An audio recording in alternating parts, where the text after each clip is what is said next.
Good day. This is Isabel Plant, and this is my Loom screen sharing review.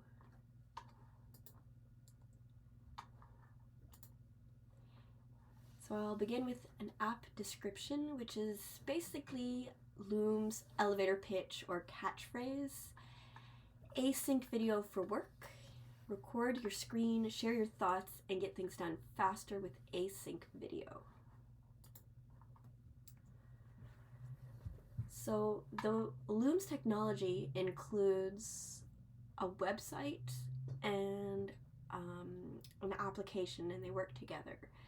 So Loom's technology involves screen and camera recording, basic video and audio editing, transcription, and video link to share with others. This app is not to be confused with Zoom. Zoom is synchronous, real-time video conferencing, so you have to be online at the same time together, whereas Loom is asynchronous communication platform, so the events don't need to be coordinated.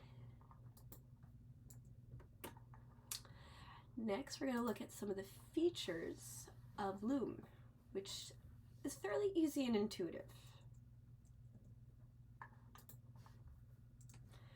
It works on Chromebooks, Mac, Windows, iOS, and Android. It records your screen, either full or part, and records external and internal audio. You have the option of a cam bubble, and that can be moved around the screen.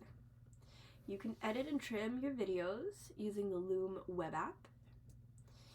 The videos are automatically saved to the cloud, and the videos can be shared with a link, which is really easy. Once you have a number of videos, you can put them in folders and in library of videos. Very fun and useful aspect is that you can add a call to action link in the video so that, for example, students can then go and complete some kind of document or read more information about whatever the topic is, or look at what the next video is in the series of videos.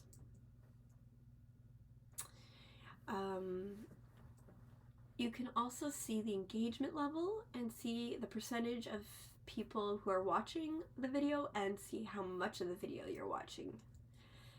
And viewers can also leave comments during the video.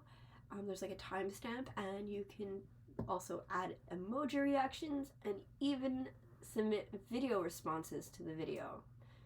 So that makes it very engaging for students. And finally, Loom videos are nicely integrated into other web apps, Zoom, Google Meet, Slack, and Notion. How to use Loom. 8 simple steps. First step, you can create an account and install the extension or app. The second step, enable the permissions for the microphone and camera. Then you'll need to select the recording options, whether you want the full screen or partial screen, with or without the cam bubble. Then you're going to start recording. And I made this mistake. I forgot to click on the microphone button, so I recorded a whole video with no sound, so remember to do that. So the next step is you just present your stuff. Then your video is uploaded to Loom and it opens up into the browser. And from the Loom webpage, you can do some basic editing, a bit of trimming, and a bit of slicing. You can also add links for the call to action at this point. And the last step is, once everything's done, you can share the video link, embed it in an email or a website.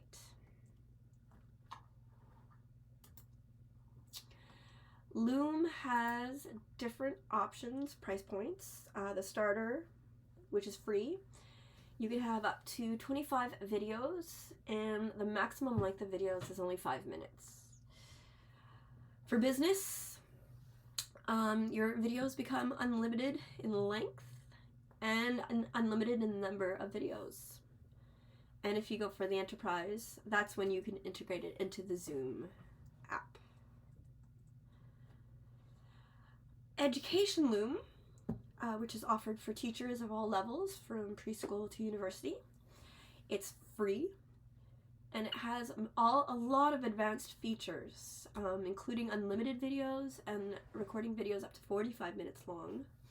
It involves also the call to actions, so you can add customizable video links and resources to and then it also has engagement insights, so that's where you can watch the video and see how long they've watched it for. It also has the drawing tools, so you can emphasize the mouse clicks, so you can see on the screen where you want the mouse to click on, and you can also draw, which is really cool, or like highlight things. And this is also where there's rich reactions, and students can react with the bitmojis or whatever, not bitmojis, but emojis, or even submit reaction videos. The only issue is that there is a verification period, which is a couple of days maybe, for the verification process.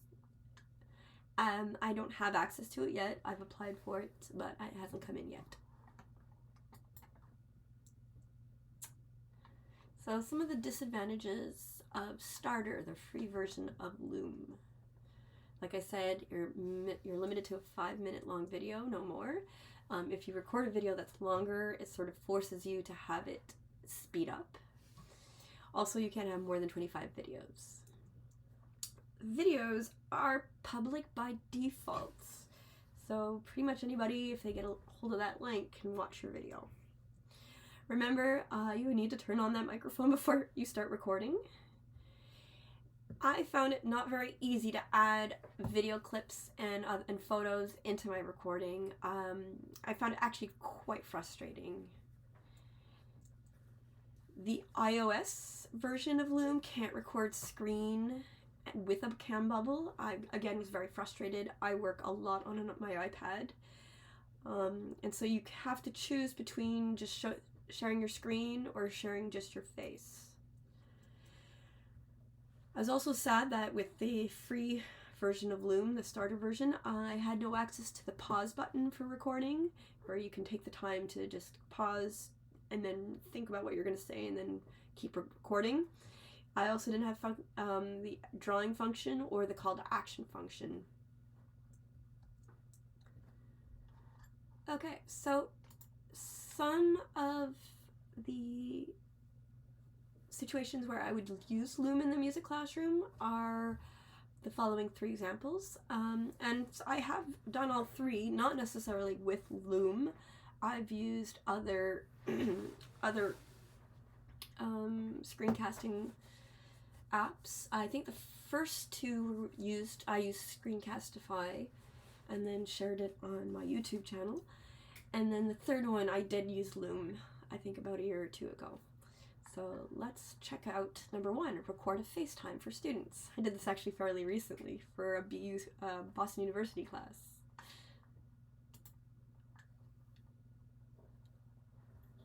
Hi, my name's Isabel Plant, and I'm excited to meet you all. I'm from Montreal, Quebec, Canada.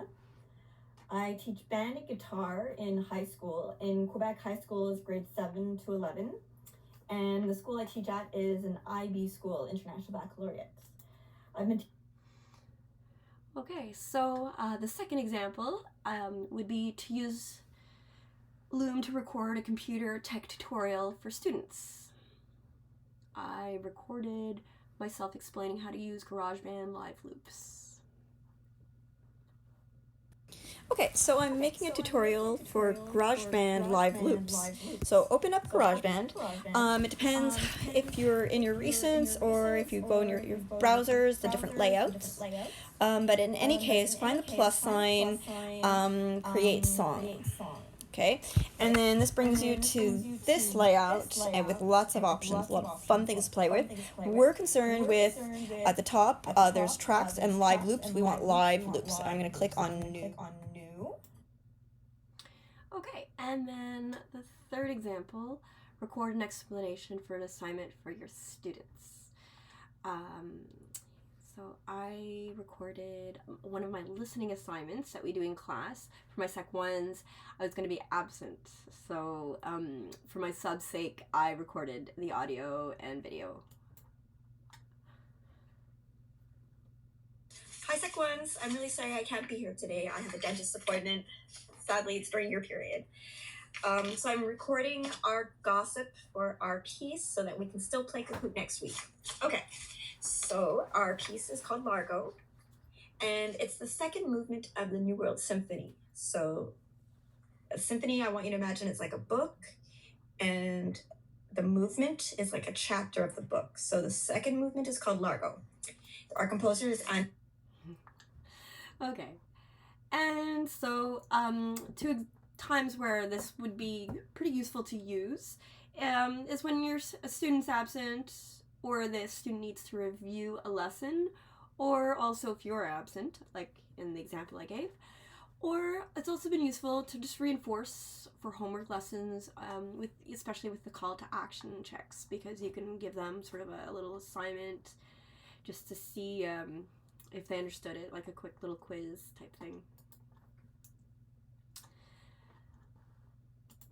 As my final remark, I've used Loom, I've used Screencastify, WeVideo, Capwing, and QuickTime for screencasting, and overall, Loom is good enough for teachers and is student-friendly. There are many free alternatives, each with their own pros and cons, and my real preference is just using OBS, which is Open Broadcaster software. It's a free and open source software for video recording and live streaming. And in fact, that's what I'm using for this presentation, because also I knew it would be longer than 5 minutes, and I didn't really want to be limited to that 5-minute mark. Thank you.